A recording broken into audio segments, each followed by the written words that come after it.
Hello, hello. It is Monday again, and that means it's time for another round of updates and trends. What's going on in the world of social media and marketing this week? We will get right to it. We'll just jump in with the biggest news that came out at the end of last week. The US government has signed into law the TikTok ban. So it hasn't gone into effect immediately. There's still a lot of steps to take, and there still is an option for ByteDance to sell TikTok to a US-based company. But this is the big major update that we've kind of been talking about and awaiting for the last couple of weeks of these updates. So the TikTok ban is in place. They are moving forward with that in one way or another. So I'll keep updating you as it changes, but at this time, I do want to encourage you to start bringing your TikTok following, if you have one, to other platforms, collect their contact information, add them to your email list, and move them to other sites that, at least at this time, are still available and not being restricted or banned in one way or another. So that is the major update there. If you want to talk about it, I'm happy to discuss. I had some nice conversations yesterday with one of my content creators and some friends at a LinkedIn meetup that we did. We were talking about the implications and why does the government want to ban TikTok? What does it mean? Is there merit to some of their arguments? How will that impact people, especially influencers and businesses that have tied a lot of their income to their presence on that particular platform?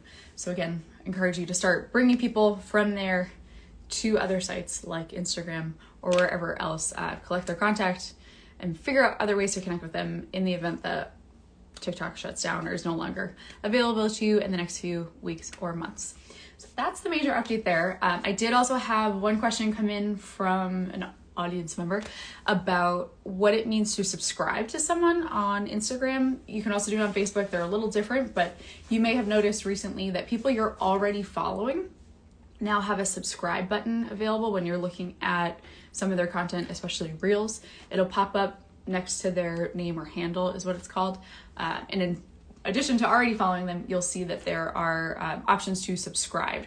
So this is a way for creators to monetize their content and offer unique content to the people that want to actively be involved in their audience and keep up with what's going on there. So creators can have subscribers, almost like if you've ever belonged to a Patreon of a podcast or something like that, or some other digital format where you pay to get exclusive content from a creator. So what you're doing on Instagram is subscribing, and you can pay to get additional stories that pop up first. You get more reels and exclusive content that people that don't subscribe won't be able to see. So that is newer. You'll start seeing more, I've got some notes here. You'll start seeing more subscriber only lives, subscriber based stories. If you subscribe to someone, you get a little badge that says you are a subscriber.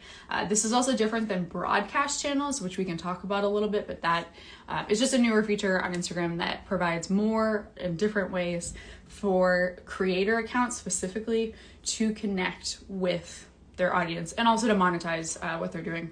Because you may or may not know this, but social media is a lot of work. It takes a lot of time, a lot of energy, a lot of technical know-how, especially as new features are added and as social media platforms grow. But it is a way for people who spend a lot of time creating to then monetize their content. So that's update number 2. That was an audience question.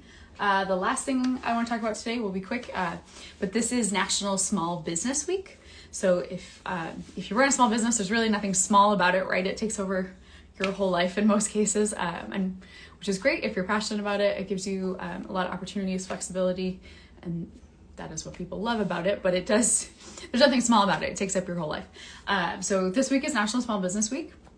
There are a few different ways you can support small businesses. If you have a friend, a family member, a neighbor, or just someone in your community that you know and you want to support, obviously doing business with them is the best way to support. So patronizing their business, buying from their online shop, stopping by their restaurant, whatever it is, supporting them that way. There's a few other ways you can support their business and celebrate National Small Business Week without even leaving your house. So I wanted to make a couple recommendations there. The first one, of course, engaging with them on social media. We've talked about this before, but like, share, and comment on their posts. Bookmark them. You get that little icon in the corner, save their posts for later. All of that helps them reach more people and grow their presence online. Another thing that is incredibly helpful that you can do is write a review. So you can do this on Google, Facebook. You can even send them a testimonial directly and just say, here's some of the great things about your business, or here's what I think you're doing really well. Here's some examples of why other people should support you. You can do it from your couch. It doesn't cost any money. It only takes a few minutes, but it is really helpful just to have reviews being updated. And the more reviews you have, the more sort of trust you can build with the community. And when people are thinking about doing business with someone, they're able to reference that and say, oh, these people had a good experience. I would like to do that too. Again, totally free. You can do it for your friend, your neighbor, your spouse, the guy down the street, somebody downtown that you just love their business and want to support them. All of that is really helpful. So that's pretty much it for today. Just to recap for you, we talked about the TikTok ban that is going into effect. I will continue to update you as changes come out, but in the meantime, start planning on pulling those people from TikTok to other platforms. 2 was subscribers on Instagram, so you can subscribe to a creator. It's just a way for monetizing content. You can go in, support that account, get exclusive content that isn't available to the general public. And then this is National Small Business Week. I forgot to let you know, but I will tell you now, I am going to be running some giveaways online as a celebration for National Small Business Week. So we will be doing giveaways of different offers and packages for small business owners to celebrate Small Business Week. So if you are a local or small business owner, I encourage you to keep an eye out, maybe turn on some notifications for my content, because we will be doing some fun giveaways and some really cool packages and offers that will help you as you grow your business and show up online. That's it for today. I hope you have a great week, and I will talk to you soon. Thanks for tuning in.